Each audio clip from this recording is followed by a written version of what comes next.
Tell him I got the juice. There's a group of people out there waiting for you to be yourself. Mm. But if you're constantly sacrificing that to fit in, then those people are their prayers are gonna go unanswered. Mm. Prayers unanswered. How many people are waiting on you to be you? Mm. How many people are simply waiting on you to step into, walk into, and How That become part. what God has already told you to be? how many? How long you gonna make them wait? Mm. How long? That part. There, That's a beautiful thought. Okay, again, I'm sure you may have heard that before, but I think it hits different when we consider some scripture to this. Walk with me to John chapter 21, verse 15. And again, you hang with me for a second because you might look at me a little crazy, but this is definitely going to make sense in the end. So, regarding this context, Jesus has now resurrected and he has now met with the disciples and Peter. Again, remember, Peter denied Jesus 3 times before he went to the cross.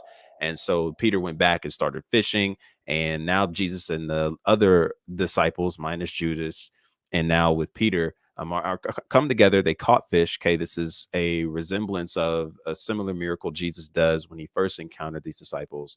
And they break bread, they eat. Okay, and now we're here in verse 15 and what takes place. Let's look at this. Verse 15, when they had finished eating, Jesus said to Simon Peter, Simon, son of John, do you love me more than these? Yes, Lord, he said, you know that I love you. And Jesus said, feed my lambs. And so this, I want you to point out just real quick, just a nerdy side note. Okay. The love that is being expressed here between Peter and Jesus. Peter is referring to this love in terms of phileo, a friendly affection of a love, whereas Jesus is really giving a love that's uncaused, that is unconditional. It's an unselfish love that Jesus is really pouring into Peter. And it's interesting because Jesus is asking this question, but he's not asking it in a sense of not knowing what Peter is feeling. He's more so just trying to see if Peter feels the same way he did prior to denying Jesus, when Peter was basically saying how he loved Jesus more than all the disciples, right? Remember Jesus or Peter, remember, I'm a ride or die, I'll go where you go, all those kinds of things. And then we saw how the denial happened. And so this is kind of just the conversation is taking place in this context. So verse 16, and Jesus said, Simon, again, Jesus said, Simon, son of John, do you love me? He answered, yes, Lord, you know that I love you. He does it twice. Jesus said, take care of my sheep, feed my lambs, take care of my sheep. The third time he said to him, Simon, son of John, do you love me? Peter was hurt because Jesus asked him the third time, do you love me? He said, Lord, you know all things. You know that I love you. Jesus said, feed my sheep. Very truly, I tell you, when you were younger, you dressed yourself and went where you wanted. But when you are old, you will stretch out your hands and someone else will dress you and lead you where you do not want to go. Jesus said this to indicate the kind of death by which Peter would glorify God. Then he said to him, follow me.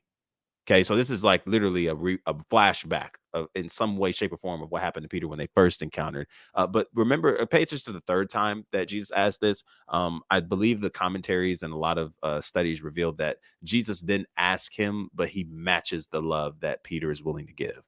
So the first 2 times, Jesus is kind of trying to get Peter in some way, shape, or form to kind of respond with the same love Jesus is giving. And now Jesus is just going to mirror the same love that Peter is giving, just meeting him where he is, loving him where he is, and ultimately drawing him closer to him again. Because at this time, Peter feels as if he isn't worthy of God's love in some kind of aspect because he denied Jesus, right? And so there's some of that, like maybe self-condemnation that's potentially present in this behind the scenes. But let's keep looking at this. Verse 20, Peter turned and saw that the disciple whom Jesus loved was following them. This was the one who leaned back against Jesus at the supper and had said, Lord, who is going to betray you? Right. And of course, John always had a way of referring to himself as the disciple whom Jesus loved. Peter, verse 21, saw him. He asked, Lord, what about him? Jesus answered, if I want him to remain alive until I return, what is that to you? You must follow me. Okay. So, of course, keeping this all in context, we see Peter ask this. He was asked to feed the sheep, feed the lamb. You know, this upon this rock will I build my church. He's giving Peter the key, right, to begin the ministry work of spreading the gospel. And the church is going to begin to form, and Christianity is just going to take off, right? Christ, his works, his resurrection, it's all going to take off. But Peter is like, Lord, what about him? You need to, why don't you use him? Right? Why don't you use him? And we see Jesus' answer, right? What is that to you? You must follow me. What does this have to do with this whole idea of being unique, being you, you're robbing people of all this kind of thing? Look, because Jesus asked Peter in this very, very section that all of him is to follow Jesus, right? Like Jesus doesn't ask Peter to change his skin, change the way he dressed, changed all these different things. Jesus just simply invited Peter as he is, who he is, all that he is, to not just follow him, but to do what he was calling him to do. And I think that is such a powerful message to see in this text, at how Jesus is essentially calling you. He's not calling you to leave your uniqueness. He didn't call Peter to leave his uniqueness. He just asked Peter to use his uniqueness to serve the purpose that Jesus had in front of him for the ministry work he was going to do. Recognize now, Peter is the same guy, as we continue to read through the scriptures, that was pretty on fire for Jesus, to say the least. He was defending Jesus at all costs, all turns. He was still that very, very upfront, direct individual, right? That we see throughout the scriptures as he preaches, as he encounters other people. Peter didn't give up his uniqueness. Peter remained who he was.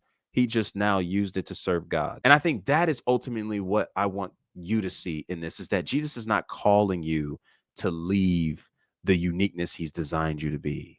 He's not requesting you to leave the quirks, the all those things that are about you that make you who you are. He just simply asks of you to use it to glorify him. And so all these insecurities that you have, all these different thought processes that you're kind of culminating with, that maybe you don't have enough of this. Maybe you have a speech impediment like Moses, or maybe you don't feel like you can serve to this space enough. And I don't know if they'll really accept me. I don't know if they'll really love me. I don't know if they'll really appreciate me. Like I'm kind of loud. I'm kind of this. I'm kind of energetic. I don't really know if they're going to mess with me. Listen. Don't focus so much on what the world will accept. Focus on what Jesus accepts. And Jesus accepts you just as you are, the way you are. It doesn't mean that he accepts all the sin and he wants you to remain there. No. He wants you to come to him. He wants you to live after righteousness, live after holiness, and pursue his heart. But the uniqueness about you, how he's designed you, the quirks about you, the things that make you separated from others around you, because there's only one of you that God has designed. He desires to take that and use it for his glory, to speak to people who need to hear you, who need to see you, who need to see you, not just for the sake of you being famous and having a big platform, but for the sake of you proclaiming the glory of God and bringing those people to the kingdom by way of the works that God is calling you to serve for his kingdom. That, my friends, is a beautiful, beautiful thing. And so the question remains, how much longer are you going to rob other people of the gift that God has placed in you, that he's given you all that you need to walk it out where you are? How much longer are you going to rob people who need to be served by the gift that's in you? We all have different flavors, and it's just what makes you, your personality, your flaws, and all. Jesus is simply inviting you to submit it to him. Stop tripping about other people's urgencies. Stop tripping about other people's expectations, what they want you to be, who they want you to be. No, you be who you are, submitted in and under the authority of Christ, and walk in the obedience of what he's called you to do. That will be such a far greater blessing than you being somebody you're not for the sake of protecting your own ego, pride, and selfishness, ultimately walking in disobedience. So listen, I appreciate you so much for tuning into this video. If you like this kind of content and you want to see more, be sure to hit that subscribe button, like this video, share with a friend who could use some encouragement like this. Shout out to Just Different Podcast as well. I love those cats, and I appreciate you guys so much for that content. It definitely does a lot. So until our next conversation, be easy and be breezy, my friend. Peace.